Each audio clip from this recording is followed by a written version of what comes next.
All right, here we go. Yes. Okay. We are, yes, we are, folks, on this Thursday.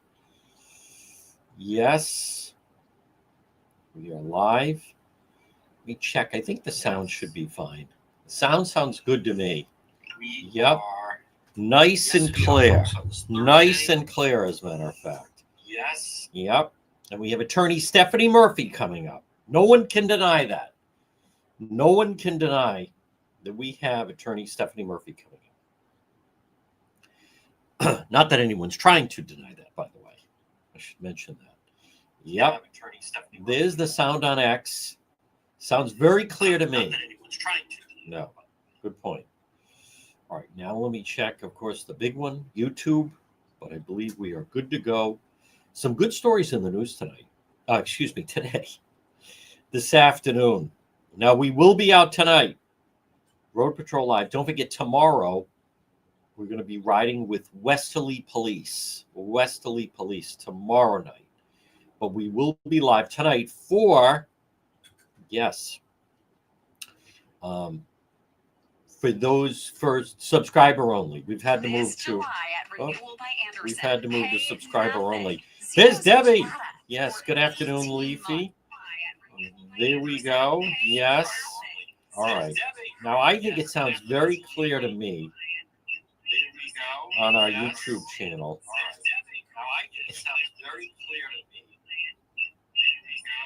Let me just get rid of that noise. We're going to start in 4 minutes. 4 minutes.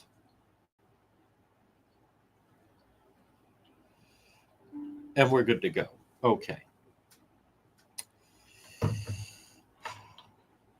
Charlene Lima has put out. There's Chris Day. You know, first name's always nice. First name's always nice. You know, there's just certain people when you use the last name. Thank you. Last name is always, picture if Harry Brown works for a company and they say, Brown, get in here. I mean, that's a negative. So we can go with first names. There's Carol. Yes. Now we're live right now. YouTube, Facebook, and also X. And in moments, there's Robin. We're going to be live on AM 1380 and 99.9 FM. Now, folks, don't forget, check out dpetro.com where we have the police body cam it wasn't a raid. It wasn't a raid. So let me just double check. Okay. I believe we should be all set. We'll hear from our radio people. But we're going to begin in just 3 minutes. If you check out depetro.com, we have all the lot of police body cams for those that like that sort of thing. And you don't get to see it every day. And it's we're on the website right now. And you see ICE nab that MS-13 gang member in Silver Lake. You also have the July 4th Providence Police body cam. It's all on the website, dpetro.com, no eyes. We also, remember, it was a week ago, the Brockton gang member who was the target. We have the Cranston Police body cam of the man spraying the gas at them, and a lot more. It's a happening. Check out dpetro.com, brought to you by the Cohasset Inn, 226 Cohasset Avenue, West Warwick. Lunch, dinner, drinks in the lounge, and they're waiting for you at the Cohasset Inn. So, good. Okay, there we go.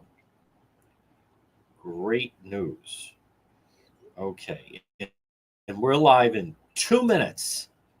2 minutes away, and then we're going to begin. So that's exciting, but we're going to start off. Attorney Stephanie Murphy joins us. We're going to break down some of the legal issues, starting with, I don't know about starting with, but we're going to ask her about the Karen Reed grand juror charge with leaking information. Also, East Providence police seek help identifying a vehicle involved in a hit and run. There's the photo. We're going to talk about what should that driver do You also have the man dead after the armed confrontation with Fall River Police. ICE agents arrested. I don't know about the legal element of that. I don't know. Maybe I do like the story that the owner of Gabriel House in Fall River has gone silent. So we'll definitely touch on that, and we're going to be starting in just a moment. Again, just a reminder, we will be out tonight. Tomorrow night, we ride with Westerly Police. We're also going to monitor some of the activity that it is the weekend. It kicks off tonight, actually, the St. Mary's Feast in Cranston. Hopefully all will go smooth, but we will be monitoring that. So we can certainly begin, folks, on this Thursday, July 17th. Good afternoon on all. This portion of our program is brought to you by PR Landscape Materials and Garden Center. Listen, it's your chance. Stop in. Delicious homegrown vegetables. They have great homegrown corn. They also have fresh peaches. Now, they are a full-scale nursery. It's PR Landscape Materials and Garden Center, 3688 Quaker Lane in North Kingstown, right off of Route 4. Maybe if you're going to the beach area, you can pop in on the way home from there, stop it and see them. They crank it 7 days a week. It's PR Landscape Materials and Garden Center. Now, I mentioned we have a lot of the police body cam video up. Some exclusive, as a matter of fact. We're the only ones that still have that Cranston, that bizarre, some guy banged into a pole, allegedly, and then he was spraying gas at the police, wouldn't come out of his car. You can see that. You can also see ICE in action Sunday in Providence. We have that police body cam video up. Also, Providence Police, when they arrested some people July 4th, having a party. You can see that video and a lot more. It's all on DePetro.com. Brought to you by the Cohasset Inn, 226 Cohasset Avenue, West Warwick. Remember, lunch, dinner, drinks in the lounge, and they're waiting for you at the Cohasset Inn. Now, as we touch on all these different stories that are in the news, folks, there's no shortage to me of instances where it would behoove someone to say, you know, I think I could use some advice here, some legal guidance, probably a better way to say it. Well, you want to contact Marin, Barrett, and Murphy, and just say you're a friend of the show and you'd like to get some, free consultation legal advice. Call them, 401-228-8271. Maybe it's not a legal situation. Maybe it's not something you should be worried about. Maybe it is something you should be more concerned about. But there's so much misinformation out there. And sometimes people reach out to me and I say, listen, you need to take this seriously. Don't listen to the person that sits next to you at work. I don't care that what your brother-in-law says or your next door neighbor. Call experts, Marin, Barrett, Murphy, 50 years combined criminal defense attorneys. 401-228-8271. Folks, and speaking of that, let's bring her on. She is our legal expert, and we speak to her generally every Thursday at this time. And it is attorney Stephanie Murphy. Good afternoon, Stephanie Murphy. Hi, John. How are you? Very well. Stephanie, why don't we start off the story that won't go away, but actually to me, this is a different dynamic of the story. I know some people think, obviously the Karen Read case has been decided. She was found not guilty on the very serious charges. But this story seems a little unusual. Karen Read, grand juror, charged with leaking information. And just so people understand, it's my understanding, this has to do with there was a federal grand jury that was looking into the investigation of how the investigation was proceeding. Now, just so the general public knows, there were no charges brought. There's two mainstream media outlets that are reporting that this grand juror, who apparently signed off and will plead guilty, both ABC News and the Boston Globe have both confirmed it's connected to the case. But what can you, Stephanie, tell us about this grand juror who seemingly is now going to plead guilty?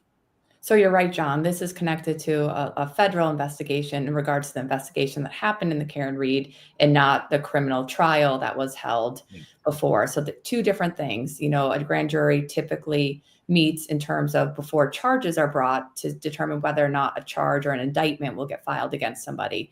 But this was done in federal court, I believe, and it's a U.S. Attorney's Office that went after this grand juror who leaked information. So she's facing federal charges, and it's my understanding that she is entering a plea of guilty and getting a 24-month sentence that she will not have to serve, it seems like, but she'll be under the control of probation and everything like that for the 24 months. What does it tell us, Stephanie, that, I don't know the circumstances, but of how this came about, but people need to understand it is a serious matter, and you tell me, but this sounds more serious than just, someone was out having dinner with some people and started discussing the case publicly. It seems to me, it sounds like a little more organized than that. I agree with you. It might be something of one of the grand jurors coming forward with information for the media or disclosing information or setting up an interview, but seems more than just mentioning something that shouldn't have been mentioned. Especially with, an admission, a guilty plea, and a possible 24-month sentence. It seems like not like a mistake or an accident. It seems intentional in my mind. One last question on this. Should we read into anything that this individual has agreed to plead guilty? And what's missing here is they're not just alleging that this is someone discussed it at work or at a family party, whatever, but that they were leaking information to someone.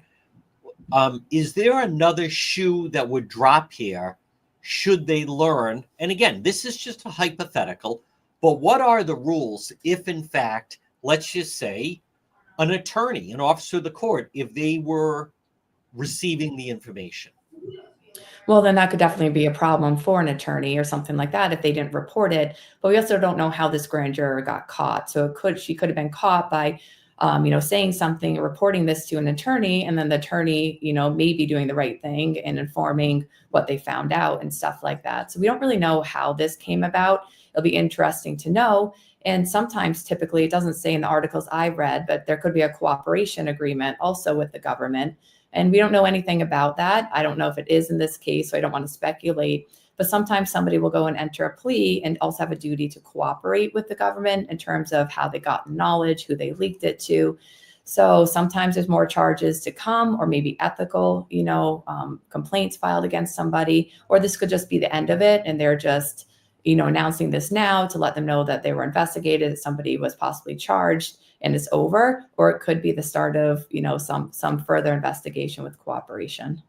Final question, Stephanie. How, maybe these things happen more frequently and I just don't happen to notice them, but just in your experience, how often does this happen?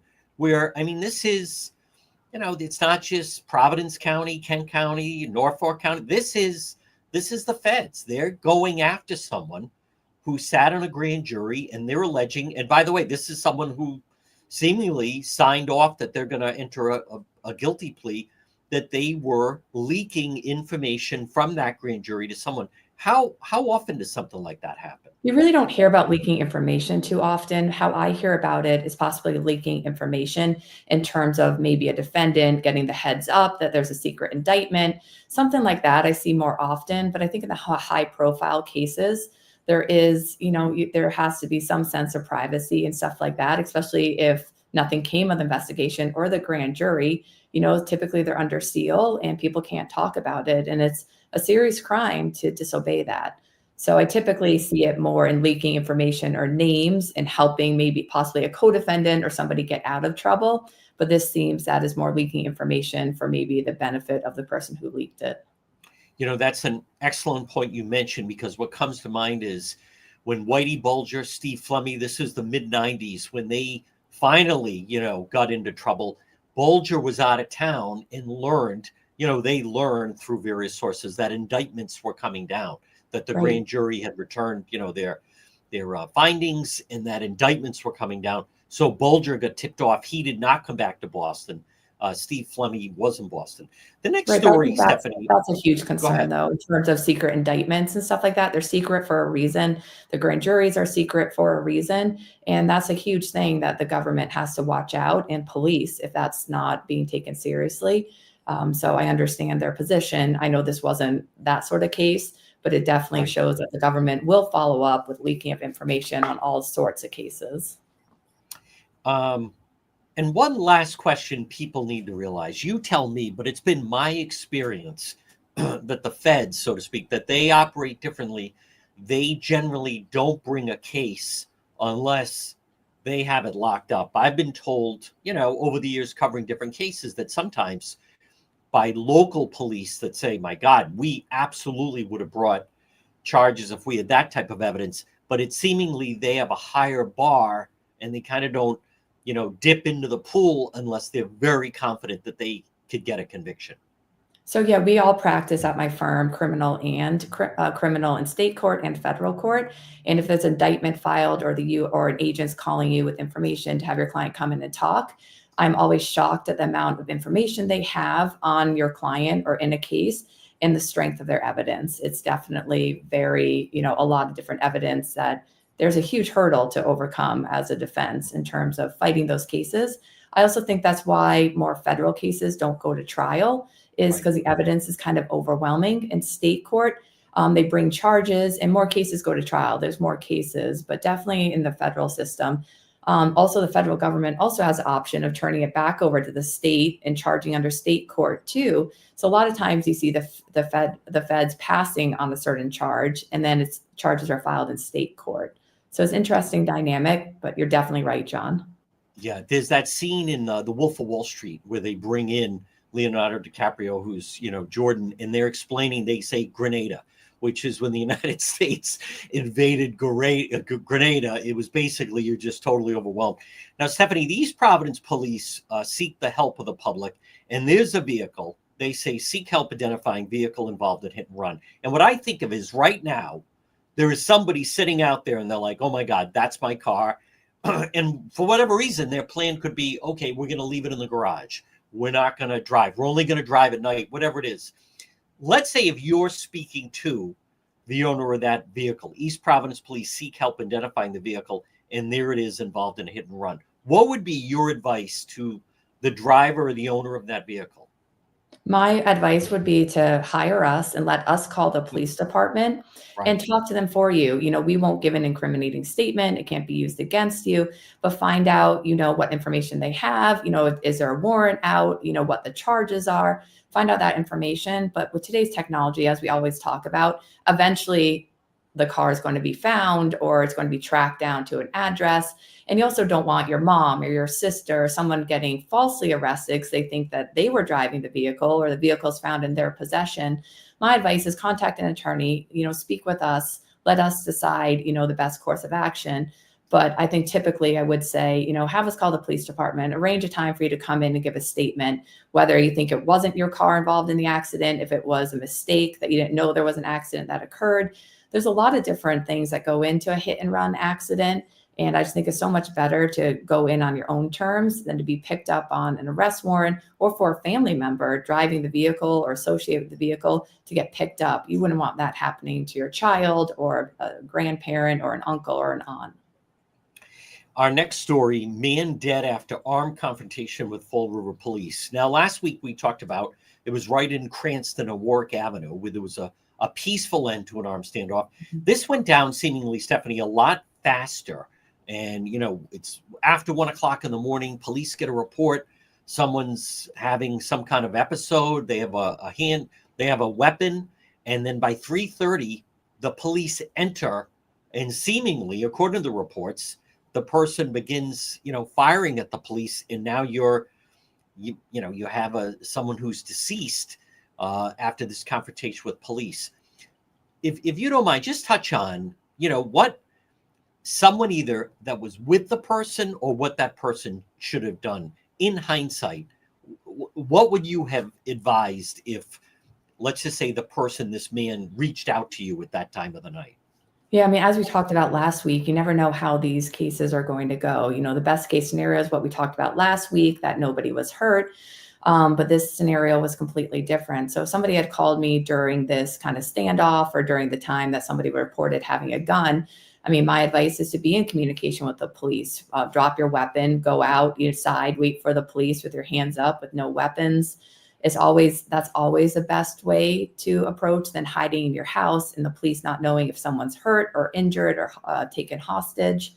So it's always better just to be open and honest with the police. You can always deal with a situation as if maybe you had a gun and you shouldn't have a gun, or there's mental health issues. Those issues you can all deal with, whether it's in court, out of court, but you can't deal with something after someone has been shot and passes away. So it's a very bad situation that was made a lot worse by not responding appropriately. It's just a sad situation for the officers involved, for the family, for the deceased. And again, right now we don't know, what it was that to law enforcement, they felt it was imperative to enter the residence, because otherwise, a lot of times, unless they believe someone is either injured or their life is in danger, they'll wait it out. We had that standoff in North Providence a couple summers ago. That was 15, 17 hours. Cranston, not as long, but something seemingly Yeah, that there they must went have in been just after something, and 2 it hours. could be, someone else in the apartment or them thinking that he was going to hurt himself, with mental illness and stuff like that. So you never know. I mean, the police have an obligation to, keep everyone safe. And that includes a person, that could be, the person with the gun too. You don't want anyone, killing themselves or anything like that. So it's a really sad situation that I'm sure a lot more facts will come in as they review and investigate. But it's just an unfortunate situation that I wish could have ended differently. Now, Stephanie, in Fall River, obviously tragedy, at least 10 dead, many wounded. And now, you get this headline, the owner of this assisted living nursing home, what have you, Gabriel House, the owner no longer cooperating with the mayor's office. What is your take on that? Well, typically, as we talk about, you have a right not to kind of incriminate yourself, not saying there's anything criminal, but, by offering a statement or, liability or in hindsight, what could have been done differently. I always think it's the right advice to give a client in a civil case, in a criminal case. You don't need to give a statement. There's a time and a place to give a statement, but you just don't need to cooperate. That's not something you necessarily need to do right away. You should get an attorney involved, and that could be advice from an attorney, from the insurance company. You don't know where that advice is coming from, but it's definitely a really sad situation. And I think everyone's trying to understand what happened, why it happened. And I just think it's still under investigation. And, they were probably given the advice not to cooperate. What's interesting, Stephanie, is you would think in this situation, you don't want the headline that the owner's no longer returning calls from the mayor. To me, you would think that somehow, there'd be an attorney involved, ideally, and saying, I can help you with, what, maybe there's some things I can help you with. Well, we can answer, absolutely. Yeah. But that would be a lot better. I think that would be a lot better to have someone better headline for you. Absolutely. Yeah, even if it's then, we'll sit down and we'll answer as much as we can with certain things. Other things we're not so sure about it, but this doesn't go anywhere that you're not saying anything. Folks, it's time for Murphy's Law, and this is an article that attorney Stephanie Murphy has found that she finds interesting. What do you have for us this week, Stephanie? Well, I think right now that whole motion in regards to the gag order on the Kohlberger case is going forward. I haven't heard the judge made a decision, but that's really interesting. It was a very high profile case that a gag order was put in place for a variety of reasons. And I understand why it was put in place. But now there's a guilty plea. There's no longer an issue with the jury getting tainted, information getting relayed. So I find it very interesting. I do think the judge is going to lift the gag order. And I think that's what the media is looking for, and possibly the victims' families. I don't know how much information they're going to get with the lifted gag order, but at least it's maybe some information for different people who are searching and wanting the information. So I find it very interesting, but I don't know if the judge has made a decision. I didn't check in the last hour or so, but I do think the gag order will be lifted completely or lifted substantially. So it'll be very interesting. Folks, again, it's attorney Stephanie Murphy. And remember, go to the police before they go to you. Find the police. If the police are looking for you, Stephanie, you'd agree. Call a lawyer and have us. Call a lawyer. Better to reach out instead of. Don't walk in by yourself. Yeah, call us first. Do not. Folks, she is attorney Stephanie Murphy. Stephanie, excellent job as always. We'll talk to you Thanks, again. John. Have a great day. All right. Folks, there it is. Attorney Stephanie Murphy right here on the John DePietro Show. And she's right. Listen, there's a lot of situations. People panic. That East Providence situation, what's the plan? We're not going to drive the car. Maybe the car was lent to someone. Maybe a child had it and a friend did it. Young people, sometimes people do stupid things, but don't have the police come to you. Last year when we were at the feast at St. Mary's and I was interviewing Senator Commander Patalano, and whatever time that was, 1 o'clock, 1:30 in the morning, and he said, listen, we have an idea of who we're looking for. Come find us before we come looking for you. And it was a guy in Warwick, and I think he did come forward. Remember, call her, right? Isn't she great? She's reasonable. 401-228-8271. Now, Michael asked me, who do you recommend for propane? Michael, thank you for asking that question. Propane Plus in Rhode Island, 401-885-4209. In Massachusetts, 508-252-3359. For Propane Plus, both heating and cooling, you can depend on Propane Plus. They also have a very user-friendly website. They're available 24/7. It's propaneplus.com. You just type in your zip code, residential or commercial, always there for you. It's Propane Plus. And remember, in Rhode Island, you can call them 401-885-4209. Now, I am going to get to the story about the Department of Justice. And seemingly, I am dismayed, to say the least, about what Secretary of State Greg Amore, who I communicate with, and I'm actually going to send him a message. And I'm disappointed in the quote that he gave the Providence Journal, who I believe that's who he gave the quote to. And I'm going to touch on that. But I want to just touch on something that I did come across. And we know that, you've had the situation on Sunday, ICE had to jump into action. MS-13 gang member from Honduras. Because of Governor McKee, the court let him go, even though there was an ICE detainer on him. They know, ICE learns he's in Silver Lake. Now they have to go into the community to find him. They locate him. He starts running from police. He crashes his vehicle. And then he runs into an apartment. And then ICE is going after him. And then Providence police came under fire, as we talked about. By the way, that video is all up on DePietro.com. But here's the part. And then you have Enrique Sanchez, right? Representative Enrique Sanchez saying these Nazi Gestapo thugs, and that Representative David Morales, the two of them, and Sanchez's brother, but especially those two elected reps going after. Totally, this is terrible, terrifying people, ICE raids, Providence police. On Monday, the Providence police chief, Oscar Perez, he held a press conference to say none of that is true. We were responding to, it was a car accident. That's true. You have a big crowd. You can see, it's terrible what those people start doing to, in the name calling with the Providence police. The people in those neighborhoods, it is just, disgraceful, excuse me. But here's what I picked up on. Charlene Lima of Cranston. I'll give credit. Ray Bakari Jr. of Channel 12. He posted, State Representative Charlene Lima says she's going to be appearing on News Nation for an interview tonight about Enrique Sanchez, recent comments about ICE.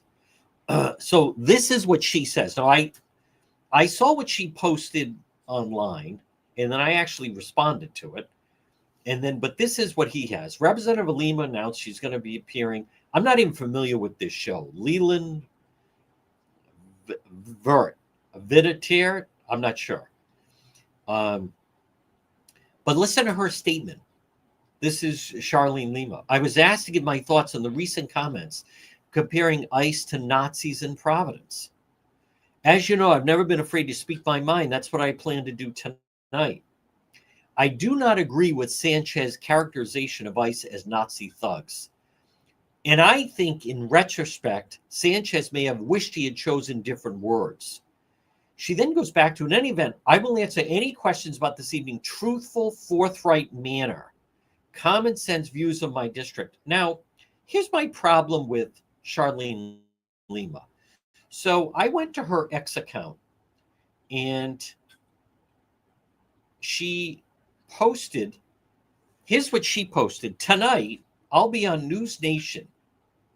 I'll be appearing live to discuss the recent ICE raids in Providence.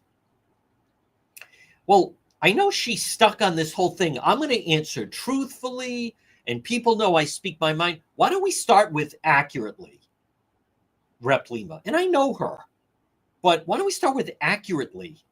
It wasn't a raid. The reason they had to go, do you see the problem?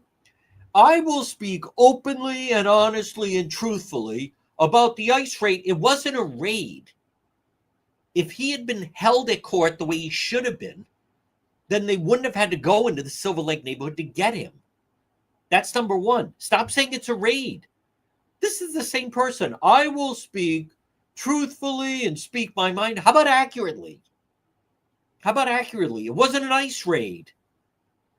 And the characterization of ICE officials as Nazis, she's stuck on, as you know, I've never been afraid to speak my mind. I don't care about you speaking your mind. How about speaking accurate facts?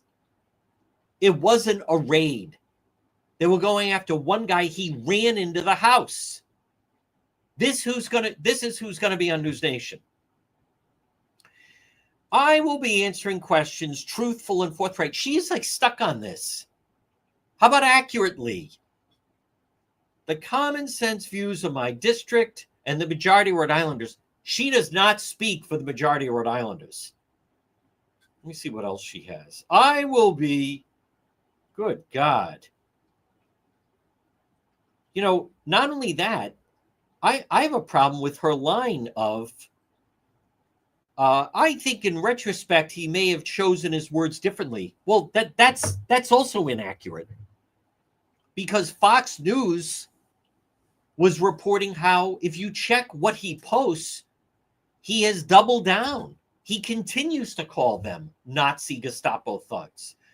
I think, this is Lima now, I think in hindsight, in retrospect, he wishes he chose his words. Oh, now you're speaking for him. I will speak accurately and truthfully and speak my mind. How about just accurately? Let's focus on that, Rep Lima. I think in hindsight, he wished, you don't know that. It's actually the opposite. He has doubled down. They basically were starting a riot. Log on to DePietro.com. I have the video. The police and the ICE officials were basically, let's get out of here before there's going to be a riot on the street. Do you see the misinformation? The individual who should not have been released, ICE spots him. There's a chase. He crashes his car, runs into a house. ICE goes to try to get him. Providence police respond. There's been a car accident. Representative David Morales and Representative Enrique Sanchez, they start spreading the rumor, there's an ICE raid at that. That is not an ICE raid at a house. Do you see how this starts? And Charlene Lima, who is a Democrat, I will be speaking about the ICE raid. It wasn't a blanking ICE raid. I think in hindsight, he has not said that in any way. Instead of her, people know I'm not afraid to speak my mind. Just why not? Let's start with facts, Rep Lima. Is that too much to ask? Can we start with the facts of what happened? These people are impossible. I've never watched this show. Maybe I'll try to tape it. I'm sure they'll post a segment of her. Yeah, she's going to be giving more misinformation. Well, the thing about the ICE raid, it wasn't a raid. It wasn't a raid. They chased him. He ran into the apartment. Who knows what she's going to be saying, right? I think in hindsight, he's sorry. Don't put words in his mouth. He's had multiple opportunities to recalibrate his, what he said, his language. He hasn't done that. I think in hindsight, he hasn't said he regrets it. He's doubled down. Folks, this portion of the program brought to you by, these people are impossible. ServPro of Providence. Remember, they're fast, thorough, professional. ServPro of Providence. If you have a fire, or maybe you have water damage or mold, call ServPro 401-941-5500. ServPro of Providence. They're fast, thorough, professional. ServPro of Providence 401-941-5500. And they're available 24/7, 7 days a week. You have fire, it's 2 a.m. Call ServPro of Providence, 401-941-5500. When disaster strikes, this is who you call. This is who I would call, 401-941-5500. I'm telling you, I'm going to get to the election story in just a moment. I want to stay on schedule here. Let's see. Frank asked me, who's the roof company I recommend? Frank, call Roofco Rhode Island, 401-868-7149. I don't want to spend a lot of money on an estimate. It's a free estimate. Let them determine. Maybe you have roof damage. We've had a lot of storms, wind. You have a leaky roof, missing lifted curled shingles, damaged chimney flashing. Call Roofco. There's a very good chance that your insurance could cover the entire thing. But you don't know until you call them. 401-868-7149. Free estimate. Wind damage. Roofco. Look for them on social media. 401-868-7149. You will improve the value of your home or business, the structure, with a new roof. Call Roofco. 401-868-7149. Let me just check the Lima thing. I have gotten out of the habit of commenting anywhere, but I just can't. I can't stand it. When she put this, she's stuck on, and I know her. I've never been afraid. What does she say? I've never been afraid to speak my mind. Well, why don't we just talk about accurate facts? This stuff about the recent ice raids. She's doing this deliberately. All I put was, you could start by correctly clarifying it was not a raid. It was a gang member released by the court. They were forced to track him down. And the rep, he doubled down. In hindsight, I'm sure Representative Sanchez regrets his remarks. He hasn't said that. He's put out a lot of information. Not once has he said, in hindsight, I regret my remarks. Quite the opposite. He keeps doubling down on them. So now here he is. I'm submitting legislation in the next General Assembly, make it illegal for towns, police departments to cooperate in any form with Nazi Gestapo ICE officials. Boy, that sure sounds like he regrets his language. God, she is. But here's the thing. He is who he is. But it's Lima who is now, in hindsight. See, that's not accurate. That's not accurate for her to go. And I get it. I mean, I don't watch News Nation. I don't know who watches something like that. But in hindsight, as a proud Democrat, I'm sure he regret. Yeah, he really regrets it. Now he wants to introduce legislation. How about they just arrested a Guatemalan in Portsmouth trying to solicit sex from a young person. He's here illegally. He's another one. McKee released. These ICE raids have got to stop. Thanks, Rep Lima.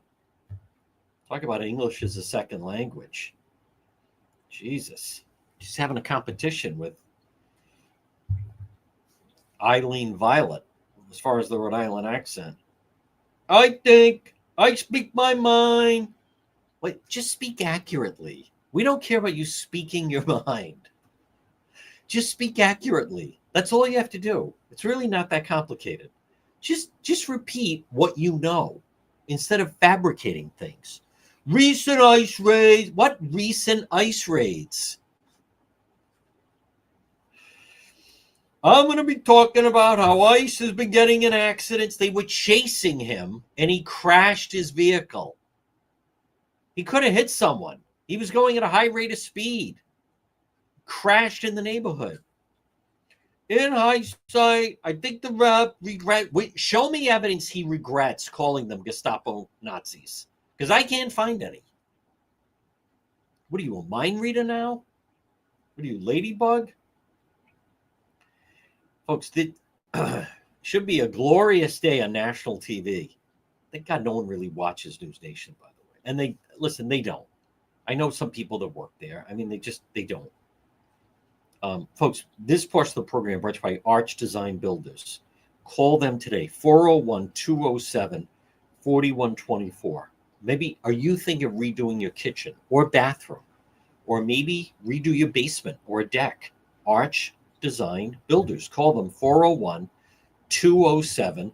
401-207-4124. Arch Design Builders. It all starts with setting up that meeting. And it's a free meeting.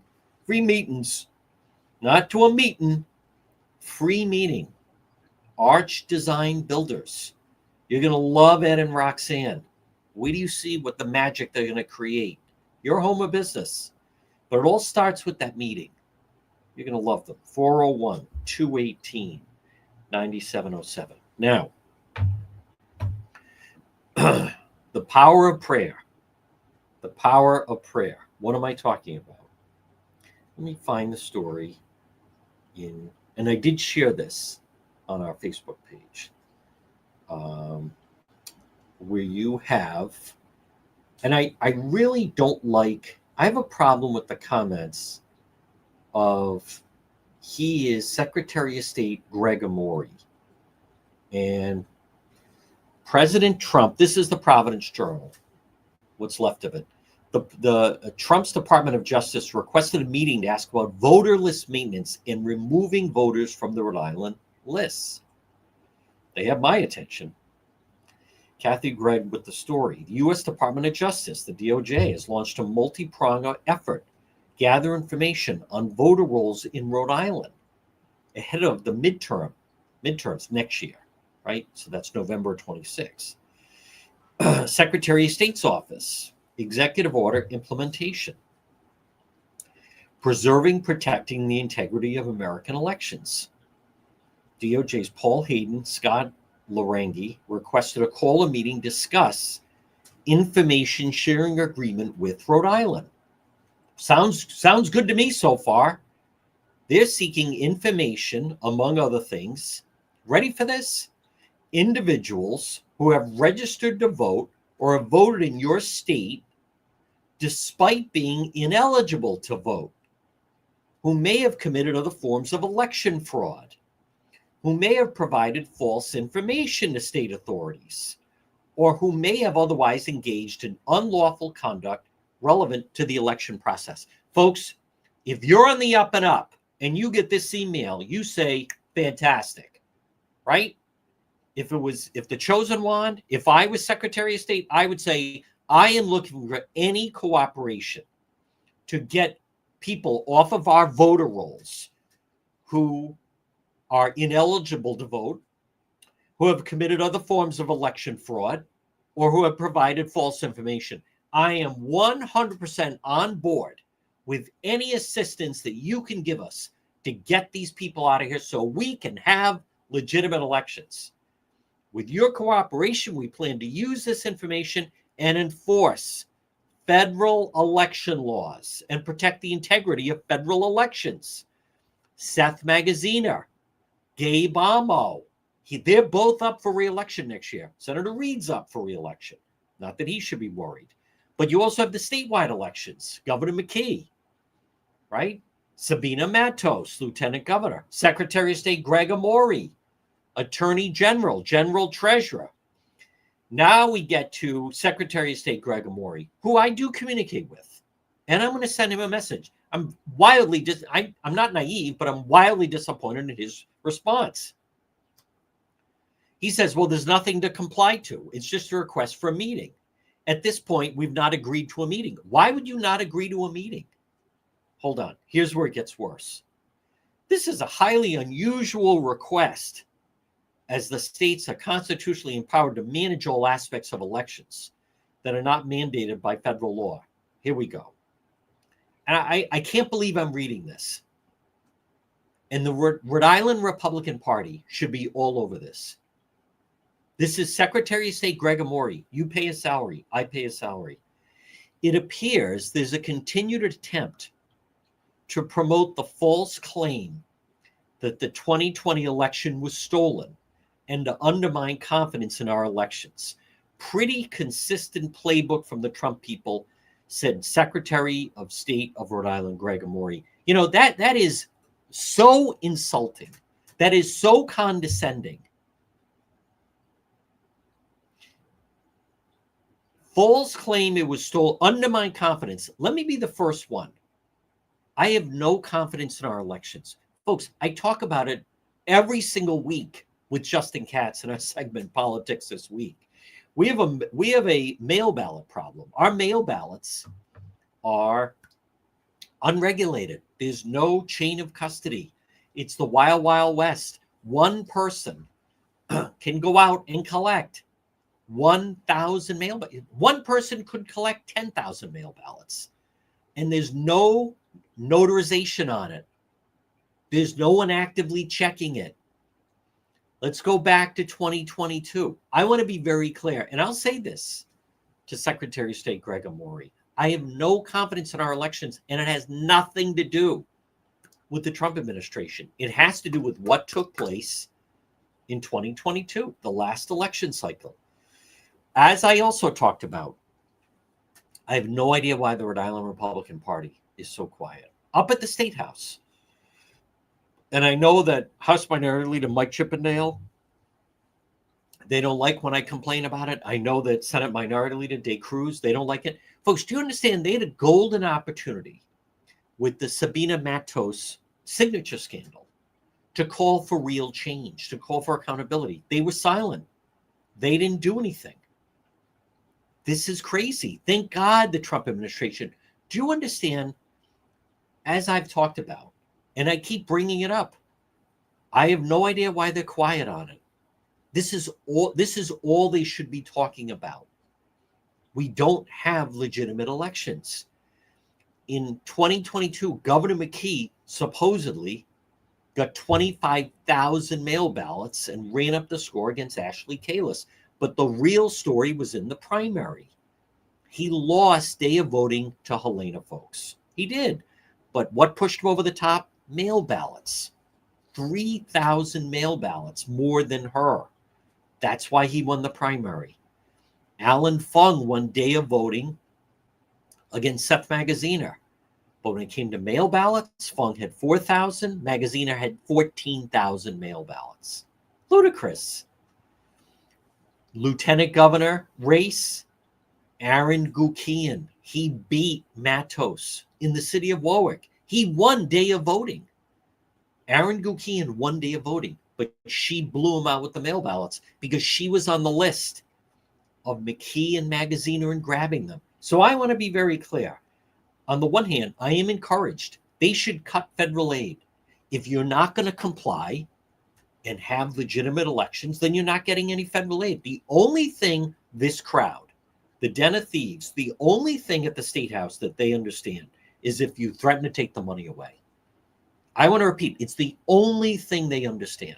You have to threaten them with taking money away. Okay, then we're going to withhold this federal money. You're not going to get this money unless you comply. That's the only thing. I know it sounds extreme, but nothing else moves the needle with this crowd. Folks, this portion of our program is brought to you by Quality Asphalt Seal Coating. Listen, call Corey. What a difference it's going to make in your garage. They epoxy garages and patios, decorative concrete flooring. Free quote. Take advantage of it. 401-283-9815. If you haven't seen, when you see a garage floor that's been epoxied, it's night and day. Huge difference. Quality asphalt seal coating. They'll epoxy garages and patios, decorative concrete flooring. They'll resurface a basketball court or a tennis court, sport court, pickleball court.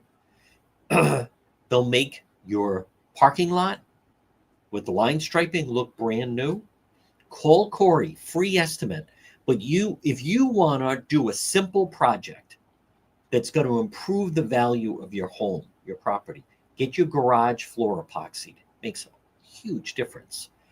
401-283-9815. You're welcome, by the way. I hear from so many people. Thank you for telling us about that. You're very welcome. Folks, I mean it. I'm going to send that. This says, see, look at how they immediately turn into spin. Look how they immediately knock it. Look how they immediately pivot into that this is a political issue. And it's not a political issue. It's not. You know, as I have stated, I don't have, put me at the top of the list. Do I have faith in Rhode Island, that Rhode Island has legitimate elections? Of course not. Absolutely not. No way, no how. No. It's and do you understand? It totally undermines everything. If we had legitimate elections, then Helena Foulkes would have won that primary. Then Aaron Gukian would have been the lieutenant governor.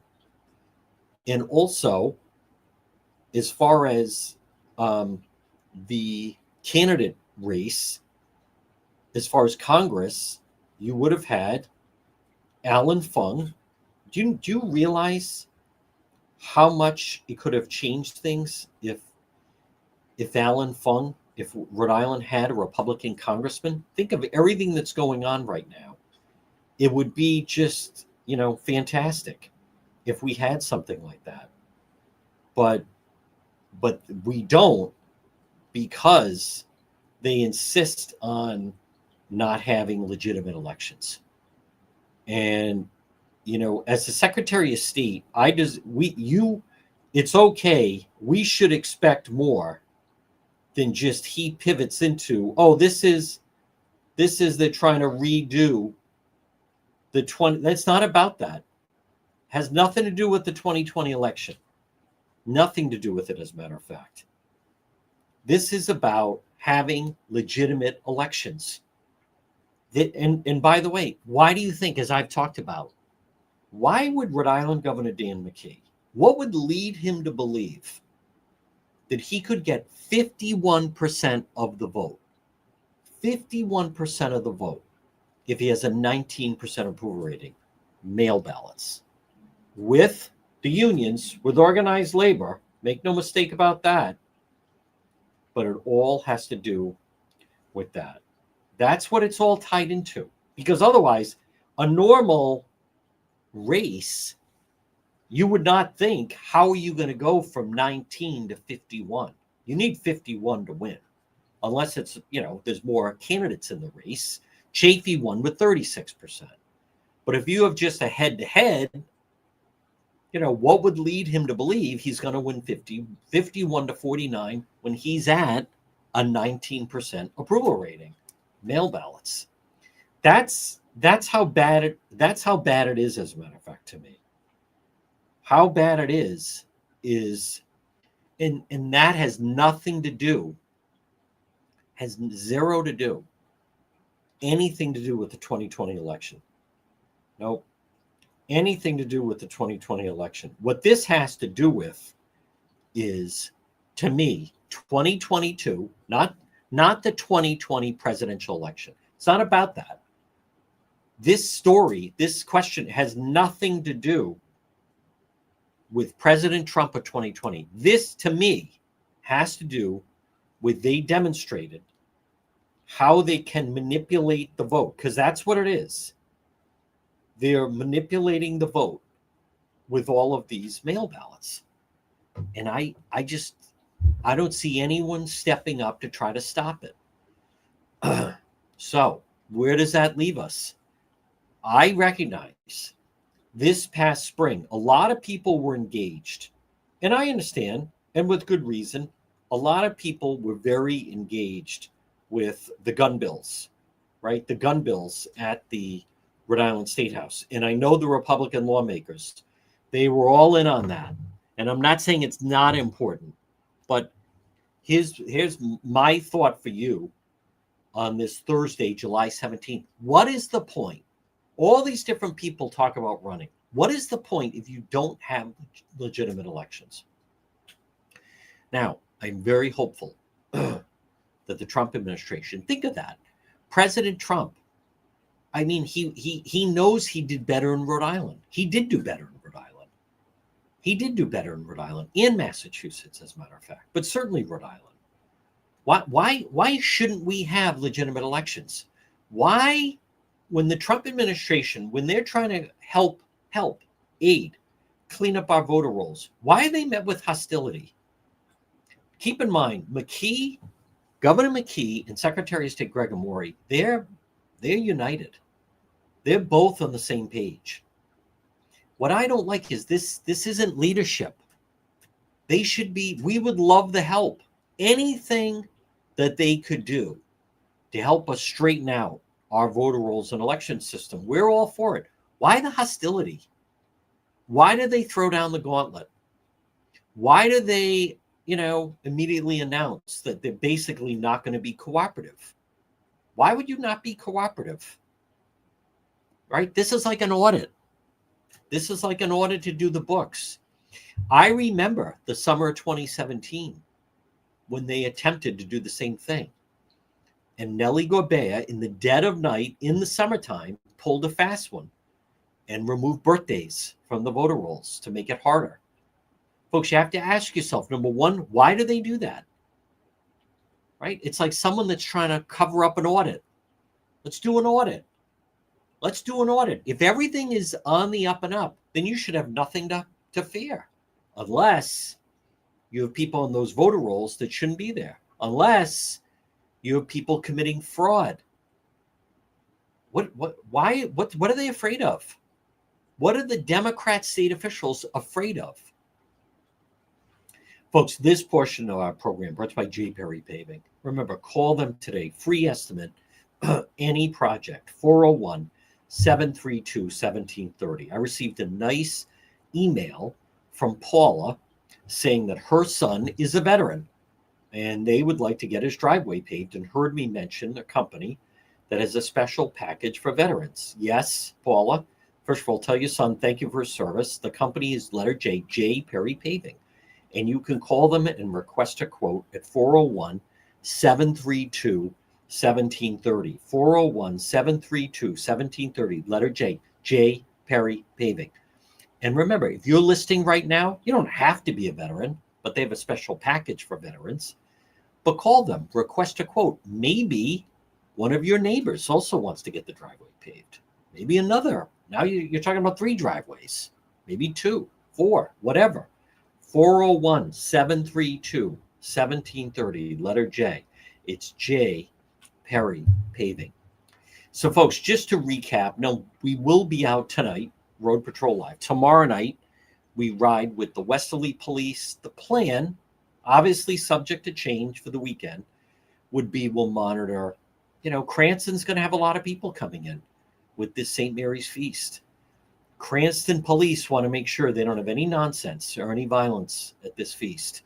Especially you're going to have, I think, like that, the Real Housewives, they're going to be doing some filming around the feast. So certainly don't want any type of gunplay. So we'll be active. Keep an eye on that. If you're listening to the radio, stay tuned for the 2 o'clock news. Everyone else, no 4:30 show today, but we will be active tonight on Road Patrol Live. In the meantime, it is very warm out. Try to stay cool, but we need change. We need a legitimate elections.